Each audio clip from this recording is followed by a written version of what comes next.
हजारों काम, लेकिन जो व्यक्ति संसार के कामों में ही लगा रह जाता है उसका जीवन ऐसे ही व्यर्थ बीत जाता है।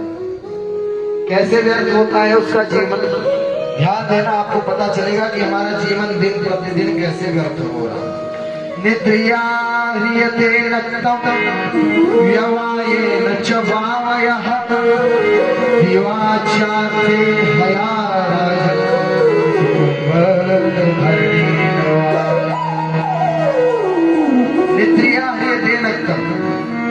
हमारे पास 24 घंटे का समय, एक दिन में आधा समय हम रात में सोने में बिता देते हैं। रात में सब सो गए और दिन हुआ तो लग गए पैसे के पीछे, पैसे के लिए भाग रहे हैं, अंधी दौड़ में भाग रहे हैं, पैसा मिल जाए, पैसा मिल जाए, पैसा मिल जाए। पूरी जवानी में पैसा कमाते रहे, पैसे के पीछे दौड़ते रहे और जब जवानी चली गई बुढ़ापे में फिर बच्चों को संभाल रहे हैं, कुटुंब का भरण पोषण करने की चिंता है। इसी संसार के काम में हम लगते जा रहे हैं, लगते जा रहे हैं और भैया ये जीवन बीतता जा रहा है और पता नहीं कब वो क्षण आ जाएगा जब बुलावा आ जाएगा। और जब बुलावा आ जाएगा तो जाना पड़ेगा, फिर समय नहीं मिलेगा। फिर आप बोलोगे नहीं 1 मिनट दे दो, 2 मिनट दे दो, ये काम बचा रह गया। बोले नहीं, कोई छूट नहीं मिलेगी, बुलावा आएगा तो जाना पड़ेगा। इसलिए पहले ही सतर्क हो जाओ और अपने कल्याण का साधन कर लो।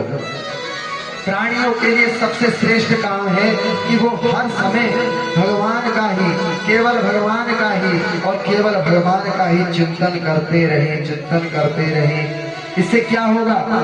बोले तस्मात् भारत सर्वात्मा भगवान ईश्वरो हरि श्रोतव्य कीर्तितव्यश्च स्मर्तव्यश्च भयम्।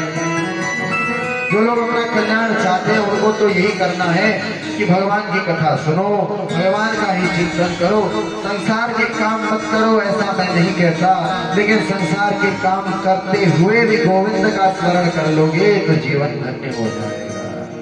जो भी काम आप करते हो करते रहो, लेकिन मन के भीतर भगवान का स्मरण चलते रहना चाहिए। हर श्वास के साथ एक एक श्वास व्यर्थ नहीं जानी चाहिए, भगवान का स्मरण निरंतर चलना चाहिए। बड़ी कीमती है श्वास, ऐसा अवसर हमें मिला है, दूसरों को नहीं मिला है। एक गधा भगवान का स्मरण नहीं कर सकता, गाय भैंस भगवान का स्मरण नहीं कर सकते, हम कर सकते हैं। हमारे पास ये अवसर है तो इसका हमें लाभ लेना चाहिए। और जीवन भर व्यक्ति जब भगवान का स्मरण करता है तो क्या होता है? बोले जब जीवन भर आप भगवान का स्मरण करोगे तो अंत समय में भी आपको भगवान की याद आ जाएगी। और यही तो इस जीवन का सबसे बड़ा लाभ है कि अंत समय में गोविंद की याद आ जाए। बोले जन्म लाभ पर पुंसाम अंते नारायण स्मृति। जन्म लाभ पूरा पुंसाम, बोले जन्म आपको मिला मनुष्य का, इसका सबसे बड़ा लाभ क्या है? बोले अंत समय में भगवान की स्मृति हो जाए, स्मरण हो जाए। बोले इसमें क्या लाभ होगा? बोले अंत समय में जो एक बार भगवान की याद आ गई तो फिर इस संसार में लौट करके नहीं आना पड़ेगा, सारे बंधन छूट जाएंगे, इस संसार में दोबारा नहीं आना पड़ेगा। इसलिए गीता में भगवान ने अर्जुन से क्या कहा कि माम अनुस्मर युद्ध चार। अर्जुन तुम मेरा स्मरण करो और युद्ध करो, मेरा स्मरण करो और युद्ध करो, स्मरण करते करते युद्ध करो। इससे क्या होगा? अर्जुन ने पूछे इससे क्या फायदा होगा? आपका स्मरण करते करते युद्ध करूंगा तो क्या होगा? भगवान ने बोला तुम्हारे दोनों हाथों में लड्डू है, मेरा स्मरण करते करते यदि तुम वीर गति को प्राप्त हो गए तो इस संसार में तुम्हें वापस नहीं आना पड़ेगा, तुम मुझे ही प्राप्त कर लोगे। और यदि तुम विजयी हो गए तो तुम्हारा राज्य तुम्हें मिल जाएगा। दोनों हाथों में लड्डू है तुम्हारे अर्जुन, इसलिए मां अनुस्मर युद्ध च, मेरा स्मरण करो और युद्ध करो, मेरा स्मरण करो और युद्ध करो। अंत समय में जिसका स्मरण होता है अगले जन्म में वही गति हमें मिलती है। गीता में भगवान कहते हैं कि यम यम भाव स्मरण त्यजत्यन्ते कलेवरम। क्या बोले? यम यम वापि स्मरण भावम त्यजत्यन्ते कलेवरम और तम तमेवेति कौन्तेयः सदा तद्भावभावितः। बोले जिस भाव का स्मरण करते हुए, जिस किसी का भी स्मरण करते हुए आप अपनी अंतिम सांस छोड़ते हो, ध्यान दीजिएगा दादा, अंतिम सांस आप जिसका स्मरण करते हुए छोड़ते हो, अगले जन्म में आपको वही प्राप्त हो जाता है। मतलब अंत समय में कोई कुत्ता जा रहा था सामने से, आपने कुत्ते का चिंतन कर लिया तो भगवान ना करे अगले जन्म में आपको भी श्वान की योनि मिल जाएगी। अंत समय में भगवान का चिंतन हो गया तो क्या होगा? बोले भगवान में ही मिल जाओगे, संसार में नहीं आना पड़ेगा। इसलिए गोस्वामी तुलसीदास जी ने क्या कह दिया? जनम जनम मुनि जतन कराई, जनम जनम मुनि जतन कराई, अंतराम करी आवत आई, जनम जनम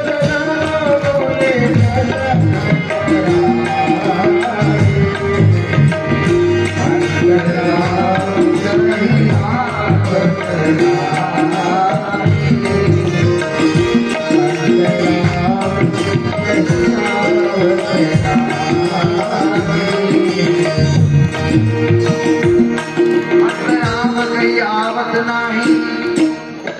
बोले ये जो महात्मा है ये हर समय भगवान का भजन करते रहते हैं, इनको क्या किसी पागल कुत्ते ने काटा है क्या? बोले नहीं, ये महात्मा हर समय भगवान का स्मरण भजन करते रहते हैं। क्यों दादाजी?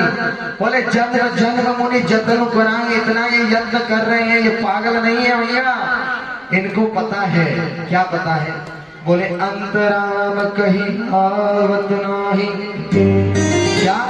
बोले अंतराम कहीं आवत नाही। इसके दो अर्थ हैं। क्या? बोले अंतराम कहीं आवत नाही और अंतराम कहीं आवत नहीं। क्या अंतर है? बोले पहला अर्थ तो यह है कि जन्म जन्मांतर युग युगांतर कल्प कल्पांतर तक ये ऋषि महात्मा अमलात्मा विमलात्मा योगेंद्र मुनेन्द्र सब जप तप दान दया सत्य शौच इत्यादि सदाचरणों का पालन करते हैं, भगवान का भजन करते हैं। लेकिन तब भी इतना प्रयत्न करने के बाद भी ये कितना कठिन है भैया कि अंतराम कहीं आवत नाही, इतना करने के बाद भी ये मन साला इतना चंचल कि अंत समय में भगवान का स्मरण नहीं हो पाता। अंतराम कहीं आवत नहीं, मुख से राम नाम निकलता ही नहीं। और दूसरा अर्थ क्या है? बोले अंतराम कहीं आवत नहीं, अंतराम कहीं, और जो निकल गया तो अंतराम कहीं, अंत समय में मुख से राम शब्द निकल गया, भगवान का नाम निकल गया, भगवान का स्मरण हो गया, तो बोले आवत नहीं, संसार में दोबारा वो आवत नहीं, हमेशा के लिए भगवान को ही प्राप्त कर जाता है। तो जन्म जन्म मुनि जतन कराई, अंतराम कहीं आवत नहीं। राजन मैं आपको भगवान की श्रीमद् भागवत कथा सुनाऊंगा और इस कथा को सुन करके आपका ये जो अंतिम समय बचा है इसमें आपको गोविंद से प्रेम हो जाएगा, और जो प्रेम होगा तो भगवान का ही स्मरण होता रहेगा, और भगवान का स्मरण होगा। अंत समय में भगवान का स्मरण करते हुए आपने शरीर त्यागा तो मुक्ति निश्चित है। राजा परीक्षित से कहा सुखदेव जी ने, आप क्यों चिंता करते हो? राजन आपके पास पूरे 7 दिन है। कितने दिन है? 7 दिन, कम समय नहीं है। एक राजा हुए खटवांग, खटवांग नाम के सूर्यवंश में एक राजा हुए कि खटवांगो नाम राजर्षिर ज्ञात्वा एतामिहायुषा मुहूर्तात् सर्वमुत्सृज्य गतवान् भयं भरी। राजा खटवांग ने देवताओं की तरफ से युद्ध किया असुरों से। ध्यान दीजिएगा भैया, राजा खटवांग ने देवताओं की तरफ से युद्ध किया, असुरों को परास्त कर दिया। देवताओं ने कहा मांगो राजन आपको क्या चाहिए? तो राजा खटवांग ने कहा कि आप इतना बता दो कि हमारी आयु कितनी बची, हम कितना जिएंगे। तो देवताओं ने आयु देखी उनकी और कहा राजन कि 1 मुहूर्त 1 घंटे से भी कम का समय बचा है आपके पास, उसके बाद आपकी मृत्यु हो जाए। ये सुना नहीं महाराजा खटवांग ने कि दौड़े दौड़े स्वर्गलोक से पहुंचे पृथ्वी लोक में, और मुहूर्तात् सर्वमुत्सृज्य गतवान् भयं हरि। एक मुहूर्त में ही सब कुछ त्याग दिया, भगवान की शरणागति कर ली, भगवान का स्मरण किया और भगवान में ही विलीन हो गए। आपके जीवन में केवल 1 घंटा बचा हो, कोई आपसे कहे 1 घंटे बाद तुम्हारी मृत्यु होने वाली है, तो आप क्या करोगे बताइए? किसी को यदि बता दिया जाए तो वो संसार के कामों में लग जाएगा, अरे ये काम निपटा लेते, ये काम निपटा लेते, अरे ये काम तो अधूरा ना रह जाए। क्यों भैया? ये काम अधूरा ना रह जाए, ये काम अधूरा ना रह जाए। लेकिन राजा खटवांग ने क्या किया? बोले सारे काम छोड़ दिए, काम तो करते रहे, 1 घंटा बचा है उसमें भी काम ही करते रह जाओगे क्या? बोले काम सारे छोड़ दो और भगवान की शरण ग्रहण कर लो। भगवान की शरण ग्रहण कर लोगे तो 1 घंटा क्या 1 सेकंड में मुक्त हो जाओगे। इसलिए राजा आप टेंशन मत लो, टेंशन फ्री हो जाओ। सारी टेंशन को दूर करने के लिए मैं आपको भगवान की कथा सुनाऊं। और सबसे पहले सुखदेव जी ने भगवान के विराट स्वरूप का वर्णन किया। ये भगवान का विराट स्वरूप है। हर जगह भगवान का अनुभव करना, हर प्राणी में, हर जीव में, निर्जीव हो या चाहे सजीव हो, सब में भगवान का दर्शन कर लेना, यही भगवान का विराट स्वरूप है। हर जगह भगवान ही है और भगवान के इस विराट स्वरूप का जो दर्शन कर लेता है उसे संसार में न किसी से द्वेष होता है, न किसी से राग होता है। हर जगह अपने प्रभु का ही दर्शन होता है तो किससे शत्रुता करे? जो शत्रु था उसमें भी गोविंद का दर्शन होने लग जाए तो वो क्या स्थिति होगी? उससे शत्रुता रहेगी क्या फिर? क्यों भैया? जो शत्रु है उसमें भी भगवान है, जो मित्र है उसमें भी भगवान। हर जगह भगवान ही है तो कौन अपना कौन पराया, सब अपने ही है, सब भगवान ही है। ये भाव जब आ जाए, ये स्थिति जब हो जाए व्यक्ति की, तब उसे भगवान के विराट पुरुष का दर्शन प्राप्त हो जाता है। और भगवान का ये विराट स्वरूप, इसमें मन कैसे लगाए इसका उपाय बता रहे हैं। बोले जितासनो जित श्वासो जित संगो जितेंद्रिय स्थूले भगवतो रूपे मनः संधारे दिया। बोले सबसे पहले आसन को जीतो।